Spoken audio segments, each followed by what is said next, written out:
কে দিল পিরিতের বেড়া লিচুর বাগানে কমলার বাগানে সৈগ কে দিল পিরিতের বেড়া লিচুর বাগানে। এ ভাইছে ভাইছে কি অবস্থা, ভালো আছো ব্রাদার? ভাই আপনি তো পুরাই চেঞ্জ হয়ে গেছেন ভাই, কেমনে কি? আগে তো খেত খামারে কাজ করতেন। আরে ভাই অতীত নিয়ে টান দেও কেন ভাইয়া? তুমি একটা চাকরির কথা বলছিলা, চাকরি করবে নাকি? সেনাবাহিনীতে ঢুকাই দিই তোমারে, উচ্চতা তো ভালোই আছে তোমার। ভাই আমি যে উষা, আমার তো পুলিশে নেয় না, সেনামিতে ঢুয়ে দিবেন কেমনে কি ভাই? আরে সমস্যা নাই, সেনাবাহিনী আমার কাছে ছোট ভাই।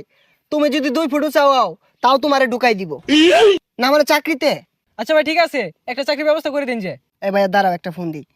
হ্যালো কদম আলী, এই মুড়ে আমার গাড়িটা নিয়ে আসো তো। কি কোন ভাই, এসি বার ওটা এত বড় গাড়ি ঢুয়াইতেছেন ঢুকবো? আরে সমস্যা নাই, আসলেই দেখতে পারবা। ভাই এত চেঞ্জ এত টিয়া পয়সা ভাই কেমনে সম্ভব এগুলো ভাই? এই যে ভাই আপনার গাড়ি।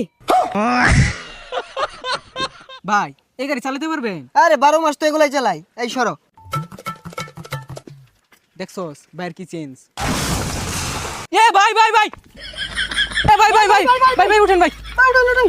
না সমস্যা নাই, এই ঢাকা শহর রেস করি তো, এখানে ফাঁকার উঠপায়া গাড়িটা একটু পাকার দিকে চলে গিয়েছিল। এই তোমরা কাজ করো, গাড়িটা গ্যারেজে পাঠাই দাও, সমস্যা নাই।